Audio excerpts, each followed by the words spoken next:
Hi everyone, welcome back to my channel.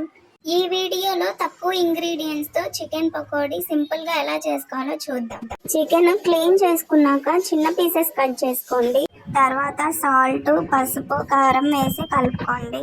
Next అన్నీ వేసిన spices, గసాలు, చెక్క, లవంగాలు, ధనియాలు, అల్లం వెల్లుల్లి అన్నీ కలిపి గ్రైండ్ చేసిన పేస్ట్ ఆర్ నార్మల్ అల్లం వెల్లుల్లి పేస్ట్ అయినా పర్లేదు. మీరు స్పైసీగా తినేటట్టు అయితేనే ఎక్కువ వేయండి పేస్ట్, లేదంటే ఒక స్పూన్ చాలు. నెక్స్ట్ కార్న్ఫ్లోర్ 2 or 3 స్పూన్స్ వేసి కలుపుకోండి. నెక్స్ట్ కరివేపాకు వేసుకోండి, కొత్తిమీర కూడా వేసుకోవచ్చు.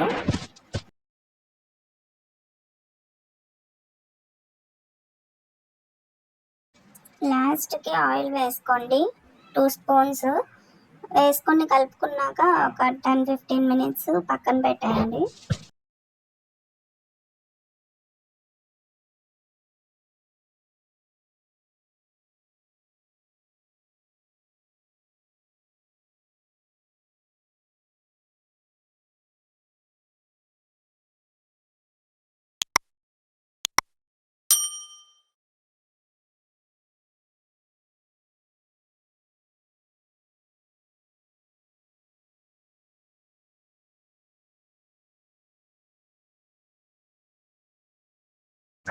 క్రిస్పీగా కావాలంటే సెకండ్ టైం హీట్ చేయండి.